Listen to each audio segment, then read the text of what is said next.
Namaste. Namaste. 720 out of 720യുടെ അടുത്ത അധ്യായത്തിലേക്ക് ഏവർക്കും സ്വാഗതം. സ്വാഗതം. മെയ് 4-ാം തീയതി നീറ്റ് എക്സാം എന്നും പറയുന്നത് പോലെ നമുക്ക് ഒത്തിരി സമയങ്ങളൊന്നുമില്ല, വളരെ കുറച്ച് സമയങ്ങൾ മാത്രമേ ഉള്ളൂ. കൃത്യമായിട്ടും ഫിനിഷിംഗ് പോയിന്റ് നമുക്കെല്ലാവർക്കും കാണാം. നാം എത്ര ആവേശത്തോടു കൂടി എത്ര ഊർജ്ജത്തോടു കൂടി കുതിക്കുന്നു എന്നുള്ളതിനെ മാത്രം ആശ്രയിച്ചിരിക്കുന്നു. ലാസ്റ്റ് ടൈം പ്രിപ്പറേഷൻ തീർച്ചയായിട്ടും ഈ 2 വർഷങ്ങളൊക്കെ ആയിട്ട് 720 ആയിട്ട് ഞങ്ങൾ മുമ്പോട്ട് പോകുമ്പോൾ ഓരോ വിദ്യാർത്ഥിയും അവൻ പഠിച്ചതനുസരിച്ച് അവൻ്റെ കഴിവിനനുസരിച്ചുള്ള മാക്സിമം അവൻ്റെ OMRൽ ഉണ്ടാവണമെന്ന പ്രാർത്ഥനയോടുകൂടി അതിനുവേണ്ടിയുള്ളൊരു എഫേർട്ടാണ് യഥാർത്ഥത്തിൽ 720യുടെ പുറകിൽ. ഈ വർഷവും ഞങ്ങൾ ഈ എപ്പിസോഡ് ഏതാണ്ട് എനിക്ക് തോന്നുന്നു നീറ്റ് എക്സാമിന് മുമ്പുള്ള അവസാനത്തെ എപ്പിസോഡാണ്. തീർച്ചയായിട്ടും ഞങ്ങൾ ഇതിന് ശേഷം വീണ്ടും ഉണ്ടാവും. എങ്കിൽ പോലും കൃത്യമായിട്ടും ക്ലാസ്സുകൾ, പരീക്ഷകൾ, മോഡൽ എക്സാമുകൾ, മാർക്കുകൾ ഒക്കെയുള്ള ഒരു വലിയ ചർച്ചകൾ തന്നെയാണ് ഈ വേദി ഉണ്ടാക്കി തന്നത്. വീണ്ടും മെയ് 4 എന്നുള്ള ആ റിയാലിറ്റി നമുക്ക് തൊട്ടടുത്തെത്തിയിരിക്കുന്നു. വിദ്യാർത്ഥികൾക്ക് ധാരാളം തീർച്ചയായിട്ടും അവരവരുടേതായിട്ട് പല പ്ലാനുകളുണ്ടാവും അല്ലേ? തീർച്ചയായിട്ടും അത് വർക്കൗട്ട് ചെയ്യേണ്ട ഒരു സമയമാണ്. അതെ, കാരണം എനിക്ക് തോന്നുന്നു ഏറ്റവും അവസാനത്തെ ഒരു ആഴ്ച എന്ന് തന്നെ പറയാം. അപ്പോൾ നമ്മൾ ആ ഒരു ഏറ്റവും അവസാനത്തെ ലാപ്പിലെത്തുമ്പോൾ നമ്മൾ തന്നെ പ്രീ പ്ലാൻ ചെയ്ത് വെച്ചിരിക്കുന്ന ഒരു കാര്യമുണ്ട്. അവസാനം ഞാൻ എന്ത് ചെയ്യണം എന്നുള്ളത് എല്ലാവർക്കും അറിയാം. അത് ശരിക്കും പറഞ്ഞാൽ നമ്മളോ അറിഞ്ഞോ അറിയാതെയോ നമ്മുടെ കഴിവിനനുസരിച്ച് നമ്മൾ എന്തൊക്കെ ഇതുവരെ ചെയ്തിട്ടുള്ളതിനനുസരിച്ച് നമ്മളിൽ നിന്നും ഉണ്ടായി വരുന്ന ഒരു പ്ലാനാണ്. ആ പ്ലാൻ ഇപ്പോൾ നമുക്ക് ജനറലായിട്ട് ഇന്ന ഒരു പ്ലാൻ നിങ്ങൾ ചെയ്യണം എന്ന് പറയാൻ പറ്റില്ല. കാരണം ഇത് നിങ്ങൾ തന്നെ കഴിഞ്ഞ 1 വർഷം ഇവിടെ ഇരുന്ന് ഇത്രയും പരീക്ഷകൾ എഴുതി ഇത്രയും പഠിച്ച് നിങ്ങൾക്ക് നിങ്ങളുടെ കുറവുകളും കൂടുതലുകളും നിങ്ങൾ എന്താണ് മാറ്റങ്ങൾ വരുത്തേണ്ടതെന്ന് അങ്ങനെ എല്ലാം നിങ്ങൾക്കറിയാം. അങ്ങനെ നിങ്ങളുടേതായിട്ടുള്ള ഒരു കോൺഷ്യസ് ആൻഡ് സബ് കോൺഷ്യസ് മൈൻഡിൽ നിന്നും നിങ്ങൾ എടുത്തു വച്ചിരിക്കുന്ന ഒരു പ്ലാനാണ് ഫൈനൽ പ്ലാൻ. അത് എന്ത് തന്നെ ആയാലും മറ്റാരൊക്കെ എന്തൊക്കെ പറഞ്ഞാലും ആ പ്ലാനിനെ മുറുകെ പിടിച്ചു വേണം നിങ്ങൾ പോകാൻ. ചില ആൾക്കാർക്ക് ചിലപ്പോൾ ബയോളജി എനിക്ക് ഒരു കോൺഫിഡൻസിന് വേണ്ടി നന്നായിട്ടൊന്ന് വായിച്ചു പോകണം, NCERT വായിച്ച് തന്നെ പോകണം എന്നുള്ളവരുണ്ട്. അതാണ് നിങ്ങളുടെ പ്ലാനെങ്കിൽ അത് തന്നെ ചെയ്തു പോകണം. ചില ആൾക്കാർക്ക് വേണ്ട, ഞാൻ ഷോർട്ട് നോട്ട്സിൽ കംഫർട്ടബിൾ ആണ്, എനിക്ക് ഷോർട്ട് നോട്ട് വായിച്ച് കുറച്ചൊന്ന് ക്വസ്റ്റ്യനും ചെയ്തു കഴിഞ്ഞാൽ ഞാൻ ഓക്കെ ആണ്, മതി. അതായിരിക്കട്ടെ നിങ്ങളുടെ പ്ലാൻ. സോ ഇനിയുള്ള ദിവസങ്ങളെന്ന് പറയുന്നത് ഞങ്ങളിപ്പോൾ പറയുന്നെങ്കിൽ പോലും മറ്റൊരാളിനെയും കേൾക്കാതെ, കാരണം നിങ്ങളുടെ പ്ലാൻ എന്ന് പറയുന്നത് അത് നിങ്ങളിൽ നിന്നും തന്നെ വന്നതാണ്. അത് നിങ്ങൾക്ക് പെർഫെക്റ്റ് ആയിരിക്കും. ഇപ്പം ഞാനൊരു പ്ലാൻ പറയുന്നത് ഒരുപക്ഷെ എൻ്റെ നോട്ടത്തിൽ നിന്ന് അല്ലെങ്കിൽ എൻ്റെ എക്സ്പീരിയൻസിൽ നിന്നായിരിക്കും. പക്ഷെ നിങ്ങൾ സെലക്ട് ചെയ്ത് വെച്ചിരിക്കുന്ന അല്ലെങ്കിൽ അവസാനത്തെ ആഴ്ച ഞാൻ എന്തായിരിക്കണം എന്ന് വെച്ചിരിക്കുന്നത് നിങ്ങളുടെ തന്നെ നേട്ടങ്ങളിൽ നിന്നോ അല്ലെങ്കിൽ കുറവുകളിൽ നിന്നോ ആണ്. അതിനനുസരിച്ച് നിങ്ങൾ നിങ്ങളുടെ ഡേ ചിട്ടപ്പെടുത്തി തന്നെ കൊണ്ടുപോകണം. തീർച്ചയായിട്ടും ബ്രില്യൻറ്റിൻ്റെ ഒരു സിസ്റ്റം നമ്മൾ നോക്കിക്കഴിഞ്ഞാൽ അത് വർക്കൗട്ട് ചെയ്യാൻ തന്നെയാണ് ഈ ലാസ്റ്റ് ടൈം നമ്മൾ സമയം കൊടുക്കുന്നത്. ഇപ്പോൾ ചിലർക്ക് ക്വസ്റ്റ്യനുകൾ കൂടുതൽ എഴുതുന്നതായിരിക്കാം കോൺഫിഡൻറ്റ്. അതിനുവേണ്ടി ധാരാളം മോഡലുകൾ, എന്നും മോഡലുകൾ, പ്രിപ്പറേറ്ററി മോഡലുകൾ, 12ഓളം സെറ്റ് മോഡലുണ്ട്. അപ്പോൾ ഒരു ആൾക്ക് കോൺഫിഡൻറ്റ് വരുന്നത് കൂടുതൽ ക്വസ്റ്റ്യൻ എഴുതിയാൽ മതി. ഇപ്പം പ്രത്യേകിച്ചും 700 ഒക്കെ പ്ലസ് നിൽക്കുന്നവർക്ക് യഥാർത്ഥത്തിൽ കൂടുതൽ ക്വസ്റ്റ്യനുകളായിരിക്കും ചിലപ്പോൾ തോന്നുന്നത്. തീർച്ചയായിട്ടും ആ ഒരു പാറ്റേൺ ഉണ്ട്. ഒരു ക്വസ്റ്റ്യൻ മാത്രം എഴുതി പോയിട്ട് നിങ്ങൾക്ക് ഡൗട്ട് ഉള്ളത് നോക്കിയാലും മതി എന്ന് പറഞ്ഞാൽ എല്ലാ ക്വസ്റ്റ്യനുകളും ഞാൻ എഴുതിയില്ലെങ്കിൽ എനിക്ക് പരീക്ഷയിൽ കിട്ടില്ല എന്ന് ആരും തോന്നണ്ട. ഒരു 400 അല്ല 600 കിട്ടുന്ന ആ ഉടനെ തോന്നുകയാണ്, ദൈവമേ ഈ ക്വസ്റ്റ്യനകത്ത് നിന്ന് വരാം, അതിൽ നിന്ന് കിട്ടാതെ പോകുമ്പോൾ തീർച്ചയായിട്ടും ഒരു ഓവർ ആങ്സൈറ്റി ഉണ്ടാവും. ഒരിക്കലും അങ്ങനെ ഇല്ല. അങ്ങനെ ഒരു നീറ്റിന് വേണ്ടിയിട്ട് തയ്യാറാക്കിയിരിക്കുന്ന ഒരു പ്രിപ്പറേറ്ററി മോഡലൊന്നും നമുക്ക് അങ്ങനെ ഈ 12 ക്വസ്റ്റ്യൻസിനെ ഒന്നും പറയാനായിട്ടില്ല. നിങ്ങൾക്ക് സമയം കിട്ടുമ്പോൾ നിങ്ങളുടെ സമയത്തിനനുസരിച്ച് ഒരു ക്വസ്റ്റ്യൻ നിങ്ങൾ കമ്പൽസറി ആയി ഡെയിലി എന്തായാലും ചെയ്യണം. അത് എങ്ങനെയായാലും ചെയ്യണം. ഒരു ക്വസ്റ്റ്യൻ ടൈം എടുത്ത് എങ്ങനെയാണോ പരീക്ഷാ ഹാളിൽ ഇരിക്കുന്ന അതേ ആംബിയൻസിൽ OMR നിങ്ങൾ മാർക്ക് ചെയ്ത് കൃത്യമായി ചെയ്തു പോകുക. എന്നാൽ മാത്രമേ നമ്മൾ 3-ാം തീയതി കഴിഞ്ഞിട്ട് അതേപോലെ തന്നെ 4-ാം തീയതി നമുക്ക് ചെയ്യാൻ പറ്റുള്ളൂ. ബാക്കിയുള്ള ക്വസ്റ്റ്യൻസ് നിങ്ങൾക്ക് എങ്ങനെ വേണമെങ്കിലും ചെയ്യാം. ക്വസ്റ്റ്യൻ ചെയ്യാന്ന് പറയുമ്പോൾ നിങ്ങൾ ഓരോ ക്വസ്റ്റ്യനും OMRൽ മാർക്ക് ചെയ്ത് തന്നെ പോകണം എന്നില്ല. ഒരു ക്വസ്റ്റ്യൻ വായിക്കുമ്പോൾ ഓക്കെ ഇതിന്റെ ആൻസർ ഇതാണെന്ന് നിങ്ങൾക്ക് അറിയാമെങ്കിൽ വളരെ ഒന്ന് ഓടിച്ച് നോക്കുമ്പോൾ തന്നെ ചിലപ്പോൾ ഒരുപക്ഷെ നിങ്ങൾക്ക് ആ ക്വസ്റ്റ്യനുകൾ ചെയ്ത് പോകാം. ഫിസിക്സും കെമിസ്ട്രി ആണെങ്കിൽ പോലും ചെയ്ത് നോക്കിയില്ലെങ്കിലും നിങ്ങൾ അത്രയും അഷ്യൂർഡ് ആണെങ്കിൽ ഓക്കെ ഇന്ന ക്വസ്റ്റ്യൻ ആണ്, ഇന്ന ഫോമിൽ ഇട്ടാൽ മതി, ഇങ്ങനെയാണ്, ഓക്കെ ഇതിന്റെ ആൻസർ ഇങ്ങനെ വരൂ എന്നറിയാമെങ്കിൽ വീണ്ടും ചെയ്ത് നോക്കണം എന്ന് പോലും ഇല്ല.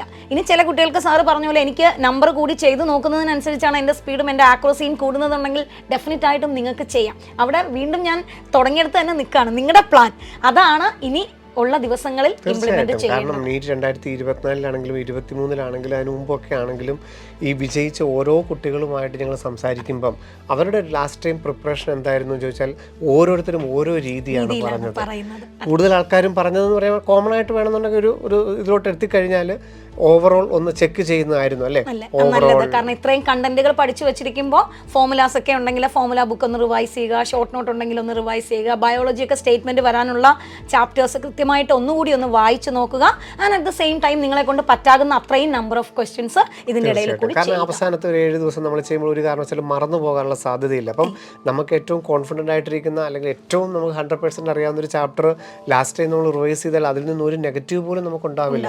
അത്രത്തോളം നമ്മൾ കോൺഫിഡൻ്റ് ആയിരിക്കും. അപ്പം എല്ലാവരെ സംബന്ധിച്ചോളം കൃത്യമായ ഒരു പാറ്റേണിലൂടെ തന്നെ ക്ലാസ്സുകളും വീക്ക്ലി എക്സാമുകളും മോഡൽ എക്സാമുകളും ഒക്കെ നമ്മൾ കടന്നു പോയിട്ടുണ്ട്. ഒരു 80-85% ആവറേജ് എടുത്ത് നോക്കിക്കഴിഞ്ഞാൽ എല്ലാവരും കംപ്ലീറ്റ് ചെയ്തിട്ടുണ്ട്, പെർഫെക്റ്റ് ആയിട്ടുണ്ട്.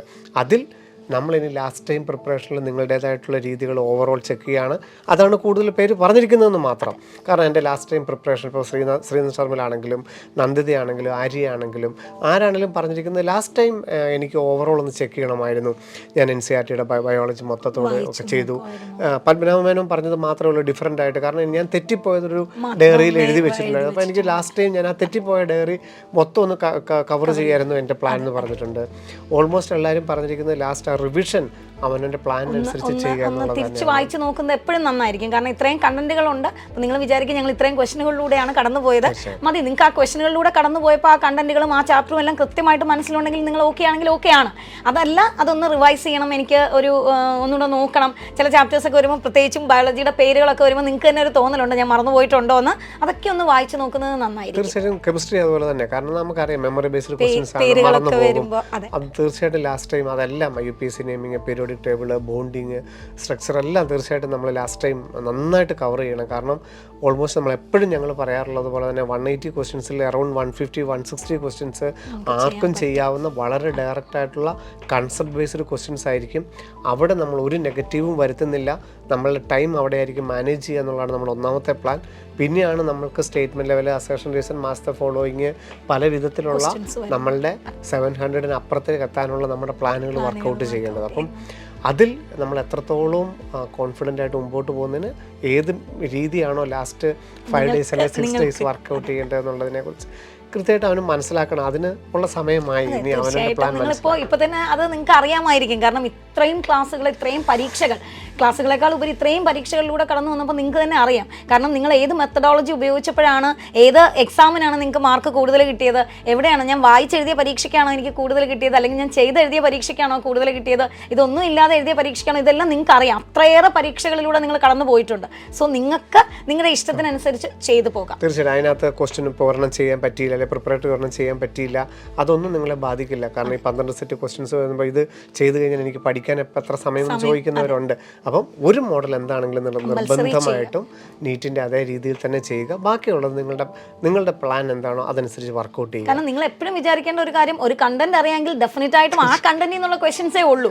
അപ്പൊ അതിൽ ഈ പറയുന്ന പോലെ ഒരു കണ്ടന്റ്, ഒരു കോൺസെപ്റ്റ്, ഒരു +2 ലെവലിൽ എന്തൊക്കെ നിങ്ങൾ പഠിക്കാനുണ്ടോ അതെല്ലാം തന്നെ ഓൾറെഡി നിങ്ങൾ പഠിച്ചു കഴിഞ്ഞു, ചെയ്തു കഴിഞ്ഞു. ഇനി അതിൽ നിന്ന് ഒരു ഈസോ വാസോ അല്ലെങ്കിൽ എങ്ങനെയെങ്കിലും ഇച്ചിരി ഒന്ന് മാറി വരും എന്നല്ലാതെ കോൺസെപ്റ്റും കണ്ടന്റും ഒന്നും മാറില്ല. ഇപ്പോൾ സാർ പറഞ്ഞ ഇൻ കേസ് ഏതെങ്കിലും ഒരു ക്വസ്റ്റ്യൻ ചെയ്ത് തീർത്തില്ലെങ്കിൽ പോലും അയ്യോ ഇത് ഞാൻ ചെയ്തില്ല എന്നൊരു കുറ്റബോധമോ, അല്ലെങ്കിൽ ഞാൻ ഇത് മാത്രമേ ചെയ്തുള്ളൂ ടെക്സ്റ്റ് വായിച്ചില്ല എന്നുള്ളൊരു കുറ്റബോധമോ നിങ്ങൾക്ക് പാടില്ല. നിങ്ങൾ എന്താണോ കംഫർട്ടബിൾ, ഇനി അതാണ് നിങ്ങളുടെ ടെൻഷൻ എങ്കിൽ ക്വസ്റ്റ്യൻ ചെയ്ത് നോക്കുക എന്ന് മാത്രമേ ഉള്ളൂ. എന്തായിരുന്നാലും മെയ് 4-ാം തീയതി 11 മണിയോടുകൂടി എക്സാം ഹാൾ ഓപ്പൺ ചെയ്യുമെന്നൊക്കെ നമ്മൾ പറഞ്ഞു.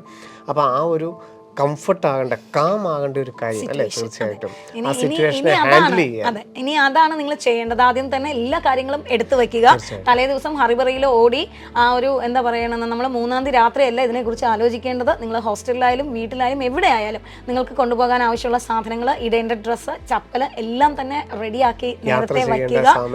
സമയം കൃത്യമായിട്ട് മനസ്സിലാക്കുക. എക്സാം സെന്റർ വരുമ്പോൾ അത് എവിടെയാണെന്ന് മനസ്സിലാക്കുക. എപ്പിസോഡ് അപ്ലോഡ് ആകുമ്പോൾ തന്നെ നിങ്ങൾക്ക് എക്സാം സെന്റർ അറിയാൻ പറ്റും.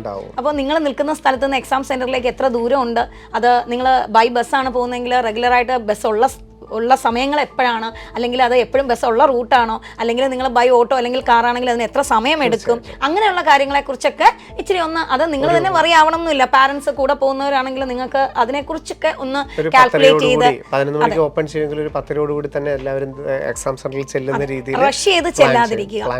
അതൊന്ന് പ്ലാൻ ചെയ്യുക. എല്ലാം പ്ലാൻ, ഇനിയുള്ള കാര്യങ്ങൾ അങ്ങനെയുള്ള കാര്യങ്ങളാണ് പ്ലാൻ ചെയ്യുന്നത്. കാരണം ഇനിയിപ്പോൾ നമുക്കറിയാം, ഇപ്പോൾ ഈ എല്ലാ ദിവസവും മോഡൽ എക്സാമിന്റെ മാർക്കിനും നമ്മൾ എന്ത് പറഞ്ഞാലും നമ്മളുടെ പ്രായം 17-18 മാർക്ക് ഡിപ്പെൻഡിങ് ആണ് നമ്മളുടെ കോൺഫിഡൻസ് എന്ന് പറയുന്നത്. അപ്പം അത് പക്ഷേ ഒരു അല്പം വേണമെന്നുണ്ടെങ്കിൽ ഒന്ന് മാറ്റി വെച്ചിട്ട് മെയ് 4-ലോട്ട് ഫോക്കസ് ചെയ്തിട്ട് ആ ഒരു യാത്രയ്ക്ക് ഒരുങ്ങുമ്പോൾ നമ്മൾ എന്തൊക്കെയുള്ള ഒരുക്കങ്ങളാണ് ചെയ്യേണ്ടത്. നമ്മളൊരു ദൂര യാത്രയ്ക്ക് പോകുമ്പോൾ നമ്മൾ പല കാര്യങ്ങളും അടുക്കിപ്പെറുക്കി വെക്കാറുണ്ട്. എന്ന് പറഞ്ഞതുപോലെ ഒരു അടുക്കിപ്പുറക്കിന്റെ സമയമാണ് ലാസ്റ്റ് ടൈം എന്ന് പറയുന്നത് എല്ലാ കാര്യത്തിലും.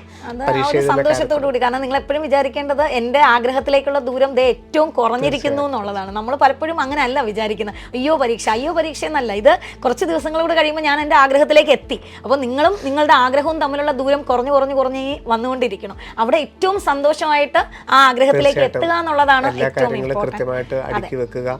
11:30 കൂടിയൊക്കെ തന്നെ നിങ്ങളുടെ അത്യാവശ്യം നിങ്ങളുടെ ഫുഡൊക്കെ കഴിച്ചല്ലേ, ചെറിയൊരു ലൈറ്റ് ഫുഡ് ഹെവി ഫുഡ് ഒന്നും കഴിച്ചില്ലെങ്കിൽ പോലും അത്യാവശ്യം നമുക്ക് ഒരു കാലോറി കിട്ടുന്ന രീതിയിൽ ആ സമയത്ത് വിശന്നോ തലയിറക്കം വരുന്ന ആൾക്കാരൊക്കെ ഉണ്ടെങ്കിൽ അതിനനുസരിച്ച് റെഡി ആയിട്ട് നേരത്തെ തന്നെ റഷ് ചെയ്ത് പരീക്ഷാ ഹാളിലേക്ക് പോകാതെ, കാരണം നമ്മൾ റഷ് ചെയ്തൊക്കെ പോകുമ്പോൾ ഇൻ കേസ് ഒരു ട്രാഫിക് വന്നാലോ ഒരു മിനിറ്റ് ഒന്ന് താമസിച്ചാൽ പോലും നമ്മൾ പാനിക്കാവും. അപ്പൊ അതൊക്കെ ഒന്ന് ശ്രദ്ധിക്കുക. NTA എല്ലാ കാര്യങ്ങളിലും വളരെ കൃത്യമായിട്ട്, കാരണം 2024 മുൻനിർത്തി അവർ കൃത്യമായിട്ട് ഒരുക്കങ്ങളെല്ലാം ചെയ്തിട്ടുണ്ട്. ഗവൺമെന്റ് ഓതറൈസ്ഡ് ഇൻസ്റ്റിറ്റ്യൂഷൻസിൽ മാത്രമേ പരീക്ഷ നടക്കുന്നുള്ളൂ. ഒരു പ്രൈവറ്റ് സ്ഥാപനങ്ങളിലും ഒരു പ്രൈവറ്റ് വ്യക്തികളുടെ മേൽനോട്ടത്തിൽ എക്സാം നടക്കുന്നില്ല. അപ്പോൾ അവർ കൃത്യമായിട്ട് പ്ലാൻഡ് ആണ്. അപ്പം നിങ്ങൾക്ക് അതനുസരിച്ച് ആ എക്സാം സെൻറ്ററിൽ അത്യാവശ്യം വാഷ്റൂം ഉപയോഗിക്കാനും നിങ്ങളുടെ സമയം ചെലവഴിക്കാനും ഒക്കെയുള്ള സമയമുണ്ട്. അപ്പോൾ അതനുസരിച്ച് നിങ്ങൾ പ്ലാൻ ചെയ്യുക. 11:30 കൂടിയൊക്കെ നിങ്ങൾ എക്സാം സെൻറ്ററിനകത്ത് കയറാനായിട്ട് റെഡിയാകും. കാരണം ചിലയിടത്തൊക്കെ ഈ ബയോമെട്രിക് ഒക്കെ അല്പം താമസിച്ച് വന്നിട്ടൊരു ക്യൂ ഒക്കെ ഫോം ചെയ്യും. അതുകൊണ്ട് അതാ പറഞ്ഞത്. അപ്പോൾ അവിടെ തൊട്ട് നിങ്ങളാണ് ഇത് ഹാൻഡിൽ ചെയ്യേണ്ടത്. കാരണം നിങ്ങൾ പേരൻസിന് മാറിയിട്ട് നിങ്ങൾ ഒറ്റയ്ക്കാണ്. അപ്പോൾ നമ്മൾ എന്തൊക്കെയാണ് എക്സാം സെൻറ്ററിൽ അകത്തോട്ട് കൊണ്ടുപോകേണ്ടതെന്നൊക്കെ നമുക്ക് വ്യക്തമായിട്ട് അറിയാം. അത് ആവർത്തിക്കുന്നില്ല. അപ്പം എപ്പോഴാണ് നമ്മൾ എക്സാം സെൻറ്ററിനകത്തോട്ട് കയറേണ്ടത്, അവിടുത്തെ ഇനി സമയം നമ്മളുടെ കയ്യിലാണ് ഇരിക്കുന്നത്. നിങ്ങൾ ഏത് അവസ്ഥയിലും കംഫർട്ടബിൾ ആയിരിക്കുക. ഏത് അവസ്ഥയിലും അവസ്ഥ എന്തോ ആയിക്കോട്ടെ, ഏത് അവസ്ഥയായാലും നിങ്ങൾ കംഫർട്ടബിൾ ആയിട്ടിരിക്കുക എന്നുള്ളതാണ് ഏറ്റവും ഇമ്പോർട്ടൻറ്റ്. നേരത്തെ വിളിച്ചാലും താമസിച്ച് വിളിച്ചാലും, ക്യൂ ചെറുതായാലും ക്യൂ വലുതായാലും, ഫ്രിസ്കിങ് ഡിഫിക്കൽട്ട് ആയാലും ഈസി ആയാലും, അകത്ത് കയറുമ്പോൾ അരഗൻ്റ് ആയിട്ടുള്ള എക്സാമിനർ ആയാലും സ്നേഹസ്വരൂപനായാലും, അതല്ല ഇനി മുന്നോട്ട് പോകുന്ന വഴിക്ക് അടുത്തിരിക്കുന്ന കുട്ടി തലയിറങ്ങി വീണാലും വീണില്ലെങ്കിലും, മറ്റേ ആൾ വേഗത്തിൽ എഴുതിയാലും എഴുതിയില്ലെങ്കിലും, എന്ത് തന്നെയായാലും നിങ്ങളുടെ കംഫർട്ട് നിങ്ങളുടെ മാത്രം കംഫർട്ടാണ്. അത് നിങ്ങളെ മാത്രമേ ഡിപ്പെൻഡ് ചെയ്യാവൂ. എത്രത്തോളം സന്തോഷത്തോടു കൂടി നിങ്ങൾക്ക് ആ എക്സാം സെൻറ്ററിൽ നിങ്ങളുടെ റോൾ നമ്പർ അസൈൻ ചെയ്തിരിക്കുന്നിടത്ത് നിങ്ങൾക്ക് ഇരിക്കുന്നു, ആ ഇൻവിജിലേറ്ററിനെ നിങ്ങൾ നോക്കുന്നു, ആ ഇൻവിജിലേറ്റർ പറയുന്ന കാര്യങ്ങളെല്ലാം ശ്രദ്ധിക്കുന്നു, സമയത്തിനെ കുറിച്ച് ചിലപ്പോൾ നമ്മൾ ബോധമല്ലാതെ നമ്മൾ പ്രസൻറ്റ് മൈൻഡിൽ അല്ലാതിരിക്കാൻ ചിലപ്പോൾ, കാരണം എന്താ പറയുക ഓവർ ആങ്സൈറ്റി എന്ന് പറയുന്നത് ഉണ്ടാവും. അതല്ല, നമ്മൾ പ്രസൻറ്റിൽ അവിടെ ഇരിക്കുന്നത് നമ്മൾ ഫീൽ ചെയ്യുക അല്ലേ. നമ്മുടെ സമയത്തിനെ കുറിച്ച്, നമ്മളുടെ സ്കൂളിനെ കുറിച്ച്, നമ്മളുടെ എക്സാം ഹാളിനെ കുറിച്ച്, നമ്മുടെ കാലാവസ്ഥയെക്കുറിച്ച്, എല്ലാത്തിനെ കുറിച്ച് നമുക്കൊരു പ്രസൻറ്റ് കോൺഷ്യസ് കൺട്രോൾ നമ്മളുടെ കയ്യിൽ ഉണ്ടാവണം. നമ്മുടെ മനസ്സ് വിട്ടെങ്ങും പോകാതിരിക്കാൻ. അഥവാ വിട്ടുപോകുന്നു തോന്നുമ്പോൾ പോലും നിങ്ങൾ ഈ പറയുന്ന പോലെ ഒന്ന് കൈയും കാലും ഒക്കെ ഒന്ന് അനക്കി, ഒന്ന് ഡീപ്പ് ബ്രീത്ത് ഒക്കെ എടുത്ത്, ഒന്ന് കണ്ണടച്ചൊക്കെ തുറന്ന്, പ്രാർത്ഥിക്കാൻ ഇഷ്ടമുള്ളവരാണെങ്കിൽ മനസ്സിലൊക്കെ ഒന്ന് പ്രാർത്ഥിച്ച്, ഇനി പ്രാർത്ഥിക്കേണ്ട അച്ഛനും അമ്മയാണെങ്കിൽ അവരെയൊക്കെ ഒന്ന് വിചാരിച്ച് ഏറ്റവും കംഫർട്ടബിൾ ആയിട്ട് റിലാക്സ്ഡ് ആയിട്ടിരിക്കുക. ഇടയ്ക്കൊക്കെ മനസ്സ് വിട്ടുപോയാൽ പോലും തിരിച്ചു വരാൻ കുറയ്ക്കുക. As soon as possible come back. അതാണ് ഇനി ചെയ്യേണ്ടത്. കാരണം ആ പ്രസന്റ് മൈൻഡ് നമുക്ക് ഉണ്ടാവണം. കാരണം എന്താണെങ്കിലും 1:45 നമുക്ക് ക്വസ്റ്റ്യൻ ബുക്കിലെറ്റ് കിട്ടുന്നു, 1:50 നമ്മളത് ഫസ്റ്റിലെ ഏറ്റവും ഫ്രണ്ടിൽ നമ്മൾ എഴുതുന്നു, 2 മണിയോടുകൂടി നമ്മൾ OMR ഷീറ്റ് എഴുതുന്നു. OMR ഷീറ്റ് എഴുതുമ്പോൾ സാധാരണ നമുക്കറിയാം എന്ത് വന്നാലും നമുക്ക് തുടക്കത്തിൽ റോൾ നമ്പർ എഴുതുമ്പോൾ അല്പം ശ്രദ്ധിക്കേണ്ട. അപ്പോൾ നമ്മൾ അതിന് മുമ്പ് തന്നെ നമ്മൾ ആ ക്വസ്റ്റ്യൻ ബുക്കിലെറ്റിലൊക്കെ ഒന്ന് 2 പ്രാവശ്യം എഴുതി നോക്കുക. അവിടെ നിന്ന് നമുക്കൊരു 5 മിനിറ്റ് താമസിച്ച് പോകുന്നൊന്നും നിങ്ങളെ ബാധിക്കൊന്നുമില്ല, അത് ഉറപ്പാണ്. നമ്മൾ OMRലോട്ട് എഴുതുന്നതിന് തൊട്ട് മുമ്പ് നമ്മുടെ ക്വസ്റ്റ്യൻ ബുക്കിലെറ്റിൽ 2-3 പ്രാവശ്യം ഒന്ന് ആ റോൾ നമ്പർ ഒന്ന് എഴുതുക. എന്നിട്ട് നമ്മുടെ റോൾ നമ്പർ എടുത്തെഴുതുക, ബബിൾ ചെയ്യുക. എന്നിട്ട് ടെക്സ്റ്റ് ബുക്ക്ലെറ്റ് കോഡ് എഴുതുന്നു, നമ്മുടെ പേര്, അച്ഛൻ്റെ പേര്, അമ്മയുടെ പേരൊക്കെ, അതൊക്കെ നിങ്ങൾ ഹറിബറി ആയിട്ട് എഴുതാം. റോൾ നമ്പർ എഴുതുമ്പോൾ മാത്രം നമ്മളത് പറഞ്ഞു, അത് നമ്മളെ ബാധിക്കുന്നത് കൊണ്ടാണ്. കാരണം അത് എക്സാമിൻ്റെ റിസൾട്ടിനെ ബാധിക്കില്ലെങ്കിൽ പോലും നമ്മളുടെ എക്സാം സ്ട്രെസ്സിനെ ബാധിക്കും. നമ്മൾ വിചാരിക്കും അത് തെറ്റിപ്പോയാൽ പിന്നെ നമ്മൾ വിചാരിക്കുന്ന ഞാൻ ഫുൾ എഴുതിയാൽ പോലും ഇനി എനിക്ക് കിട്ടില്ല എന്നുള്ളൊരു പറയുകയും ചെയ്യും. അപ്പൊ ആ ഒരു തോന്നൽ നിങ്ങൾക്ക് വരണ്ടെന്ന് വിചാരിച്ചിട്ടാണ്. നമ്മൾ എത്രത്തോളം കെയർഫുൾ ആണോ അതൊന്നും നിങ്ങളെ ബാധിക്കുന്നില്ല. കാരണം നിങ്ങളുടെ അസൈൻ ചെയ്തിട്ട് തന്നെ നിങ്ങൾക്ക് സീരിയൽ നമ്പർ ഇട്ടാണ് OMR വന്നിരിക്കുന്നത്.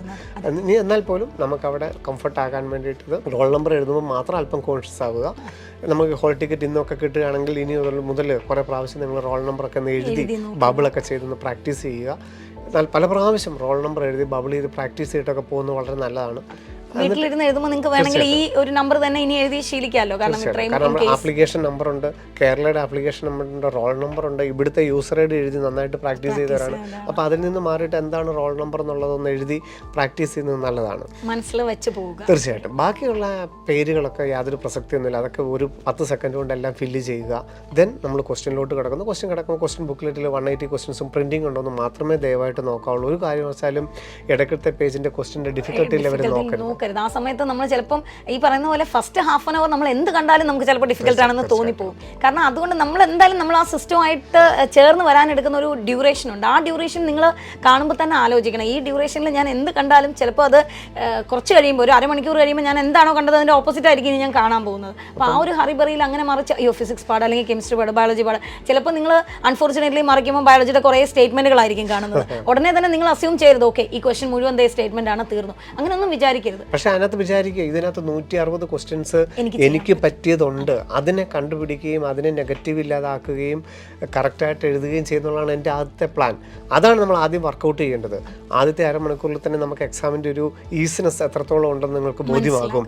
അതനുസരിച്ച് നിങ്ങൾ ടൈം മാനേജ് ചെയ്യാനായിട്ട് പഠിക്കും. അതാണ് പറഞ്ഞത്, നമ്മൾ ഈ പ്രസന്റ് മൈൻഡ് നമ്മളുടെ കയ്യിൽ തന്നെ ഒരു ആദ്യത്തെ അരമണിക്കൂർ നിർത്താൻ ശ്രദ്ധിക്കണം. എന്നിട്ട് ഒന്ന് ബ്രേക്ക് ചെയ്തിട്ട് ഒന്ന് ബ്രീത്ത് ഒക്കെ എടുത്ത് നമ്മളൊന്ന് പേനയൊക്കെ താഴെ വെച്ചിരുന്ന് ആലോചിക്കുന്നതൊക്കെ 1 സെക്കൻഡ് 2 സെക്കൻഡിലാണ്. എങ്ങനെയാണ് നമ്മൾ മുമ്പോട്ട് പോകേണ്ടത്? വളരെ ഈസിയാണ്. അപ്പം നമുക്ക് എന്താണ് ബാധിക്കാനുള്ളത്? നെഗറ്റീവിനെയാണ് പേടിക്കാനുള്ളത്. അല്ല, അല്പം സ്റ്റാൻഡേർഡുള്ള ക്വസ്റ്റ്യൻ ആണ്.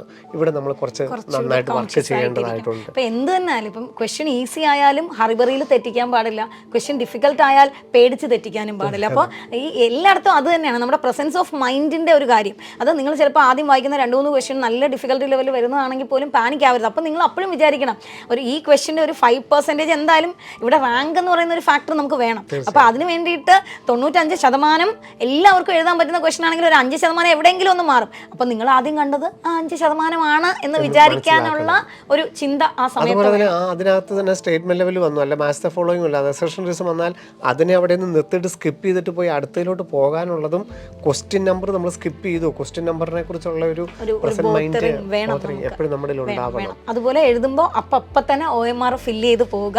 നിങ്ങൾ എഴുതുന്നത് 100ാമത്തെ ക്വസ്റ്റ്യൻ ആയിക്കോട്ടെ സാരമില്ല, പക്ഷേ അപ്പോൾ തന്നെ മാർക്ക് ചെയ്ത് പോവുക.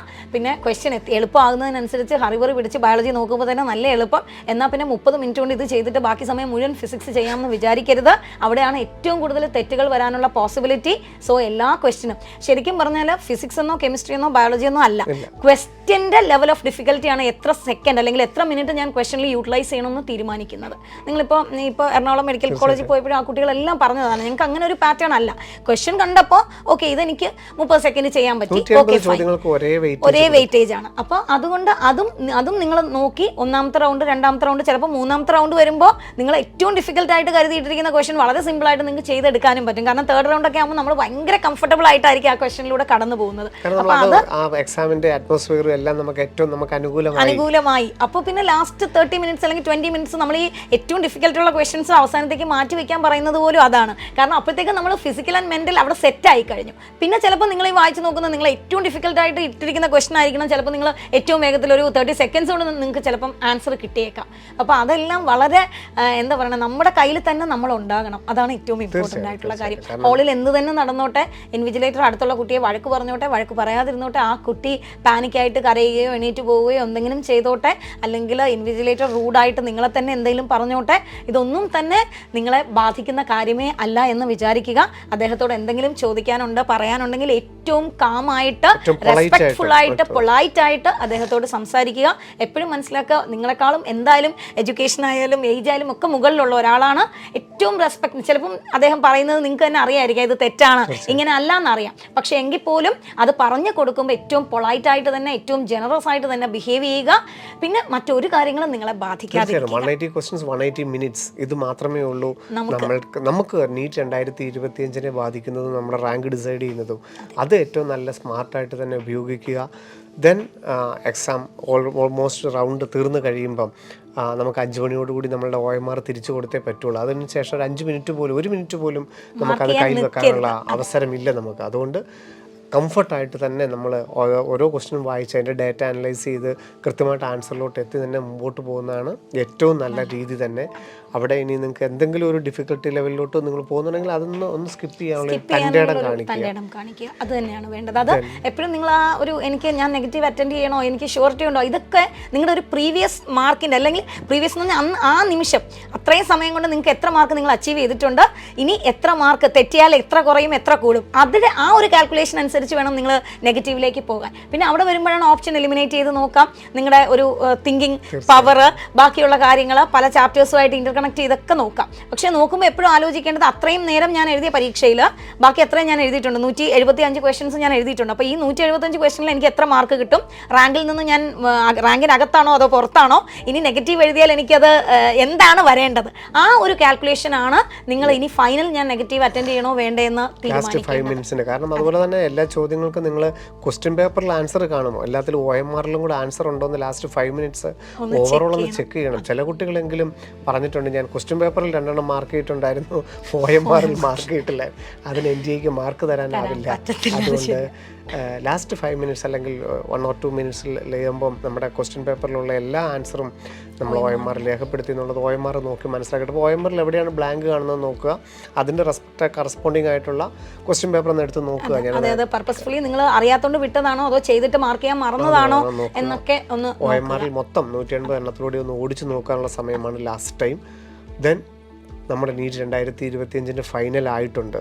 അതിനെ നമ്മൾ അക്സെപ്റ്റ് ചെയ്യാനുള്ള ഒരു തയ്യാറെടുപ്പാണ്. കാരണം അവിടെ പിന്നെ നമുക്ക് വിധി നിർണ്ണയിക്കുന്നത് നമ്മളല്ല, കാരണം അത് നമ്മളെ കൊണ്ട് ചെയ്യാനുള്ള എല്ലാ ഏറ്റവും കാര്യം നമ്മൾ ചെയ്തല്ലോ. എനിക്ക് തോന്നുന്നു രക്ഷകർത്താക്കളോട് നമുക്ക് ഒരുപക്ഷെ ഇതിന് ശേഷമായിരിക്കും നമുക്ക് സംസാരിക്കാനുള്ളത്, എങ്കിൽ പോലും ഓരോ കുട്ടികളെയും ഈ ക്യാമ്പസിൽ ഞങ്ങൾ കണ്ടിട്ടുണ്ട്.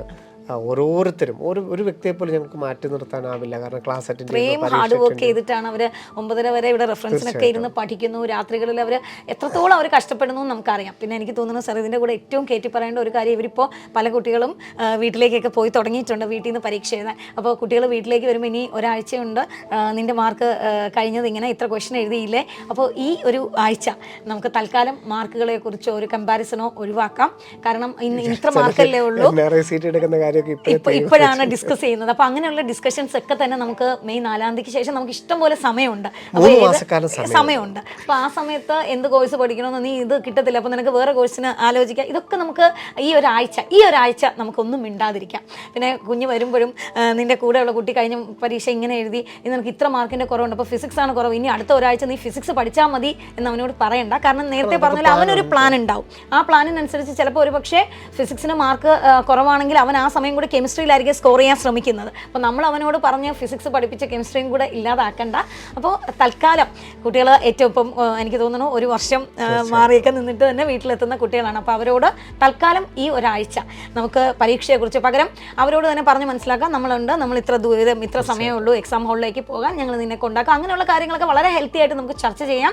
പക്ഷേ അഡ്മിഷനെ കുറിച്ചോ മാർക്കുകളെക്കുറിച്ചോ മാർക്കിൻ്റെ ഒരു എവിടെ അഡ്മിഷൻ കിട്ടും എന്നുള്ളതിനെക്കുറിച്ചോ നീ എന്ത് പഠിക്കണം എന്നതിനെക്കുറിച്ചോ എങ്ങനെ പഠിക്കണം എന്നുള്ളതിനെക്കുറിച്ചോ നമുക്ക് തൽക്കാലം ഈ ഒരാഴ്ച അവർക്ക് വേണ്ടി വിട്ടുകൊടുക്കാം. തീർച്ചയായിട്ടും. കാരണം മുമ്പ് പറഞ്ഞെടുത്ത് തന്നെ നമ്മൾ അവസാനിപ്പിക്കുകയാണ്. കാരണം ഓരോരുത്തരും അവരുടെ എഫേർട്ടിനനുസരിച്ച് നന്നായിട്ട് 2025 ഏറ്റവും കൂടുതൽ ഞങ്ങളുടെ മാനേജ്മെന്റിനെ സംബന്ധിച്ചുള്ള അല്ലെങ്കിൽ ഫാക്കൽറ്റികളെ സംബന്ധിച്ചുള്ള ഏറ്റവും വലിയ സാറ്റിസ്ഫാക്ഷൻ എല്ലാ ക്ലാസ്സുകളും നമുക്ക് റെഗുലറായിട്ട് എടുക്കാനായിട്ട് സാധിച്ചു. നമ്മൾ പ്ലാൻ ചെയ്ത അതേ സമയത്ത് തന്നെ നമ്മൾ ഫിനിഷ് ചെയ്തിട്ടുണ്ട്. തിയറി ക്വസ്റ്റ്യൻസ് അത്രയ്ക്കുള്ളൂ. ഒരുപക്ഷെ നമ്മൾ പ്ലാൻ ചെയ്തതിനേക്കാൾ ഏറെ ക്വസ്റ്റ്യൻസ് കൊടുക്കാൻ പറ്റിയിട്ടുണ്ട്. കുട്ടികളും അതുപോലെ തന്നെ നമ്മളോടൊപ്പം നിന്ന് ഒരു ബാച്ചോ അല്ലെങ്കിൽ ഒരു കുട്ടിയെ കൊണ്ട് ഒരാൾ പോലും ഹോസ്റ്റൽ വെക്കേറ്റ് ചെയ്തിട്ടില്ല. അപ്പോൾ നമുക്ക് കുട്ടികൾ പോലും ഞങ്ങളുടെ കൂടെ നിൽക്കുവാണ്. അപ്പം ഡെഫിനറ്റ് ആയിട്ടും എല്ലാ വർഷത്തെ പോലെ നമുക്ക് ഭയങ്കര പ്രതീക്ഷകളാണ്. അപ്പോൾ തീർച്ചയായിട്ടും. അപ്പം നീറ്റ് 2025 ഏതാണ്ട് ഫൈനൽ ലാപ്പിൽ തന്നെയാണ് നമ്മൾ.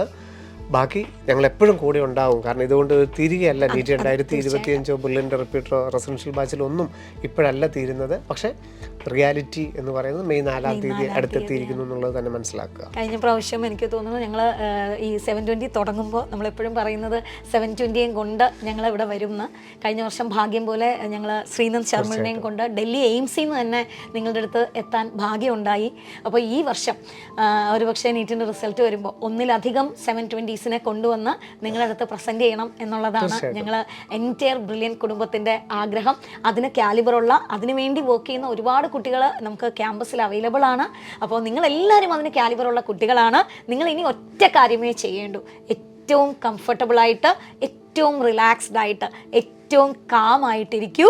നമ്മൾ ഇന്നതേ 7:20 എക്സാമിന് മുൻപുള്ള ഒരു പക്ഷേ ഇത് നമ്മുടെ ലാസ്റ്റ് സെഷൻ ആയിരിക്കും, ലാസ്റ്റ് എപ്പിസോഡ് ആയിരിക്കും. നമുക്ക് എപ്പോഴും ഞങ്ങൾ ഈ ഓരോ മെഡിക്കൽ കോളേജിൽ പോകുമ്പോഴും ഞങ്ങൾ ഇന്നലെ വരെ ഇവിടെ കണ്ട കുട്ടികളെ അവിടെ വൈറ്റ് കോട്ട് ഇട്ട് കാണുമ്പോഴുള്ള ആ ഒരു സത്യം നിങ്ങൾക്ക് പറയാനാവില്ല. ഇപ്പോഴും ഞങ്ങൾ പ്രതീക്ഷിക്കുന്ന അതാണ്. ഇന്നലെ വരെ അല്ലെങ്കിൽ ഇപ്പോഴും ഈ എപ്പിസോഡ് ചെയ്യാനായിട്ട് ഇവിടെ വരുമ്പോഴും ഞങ്ങൾ ഈ പഠിച്ചുകൊണ്ടിരിക്കുന്ന കുട്ടികളെ കണ്ടിട്ട് അടുത്ത മാസം ഞങ്ങൾ കോളേജുകളിലോട്ട് പോകുമ്പോൾ ഈ കുട്ടികളെ വൈറ്റ് കോട്ട് ഇട്ട് കാണുന്ന ആ മുഹൂർത്തം ഞങ്ങളുടെ മുമ്പിലുണ്ട്. തീർച്ചയായിട്ടും അത് തന്നെയാണ് ഞങ്ങൾക്ക് ഈ ഒരു എപ്പിസോഡ് ഏറ്റവും അഭിമാനത്തോടെ തന്നെയാണ് ഞങ്ങൾ ഇവിടെയും. കാരണം നിങ്ങൾ ഞങ്ങളുടെ കൂടെ നിൽക്കുമ്പോൾ ഞങ്ങളുടെ കൈ പിടിച്ച് നിങ്ങൾ നടക്കുന്നുണ്ട്, അതാണ് ഏറ്റവും വലിയൊരു സന്തോഷം. കാണിച്ചു തരുന്ന വഴി കൂടെ നിങ്ങൾ നടക്കുന്നുണ്ട്. ഇനി ബാക്കി എല്ലാം തന്നെ നമുക്ക് വിശ്വസിക്കാം, ഡെഫിനറ്റ് ആയിട്ടും നല്ലത് മാത്രമേ വരുള്ളൂ. നമുക്ക് ഏറ്റവും സന്തോഷത്തോടെ തന്നെ നിൽക്കാം. അപ്പോൾ എപ്പോഴും പറയും പോലെ കേട്ടോ, ഞങ്ങൾ ഒരു കുടുംബം തന്നെ നിങ്ങൾ ഓരോരുത്തരോടും ഒപ്പം ഉണ്ട്. So all the best. Brilliant Study Center, India's #1 coaching center for NEET and JEE.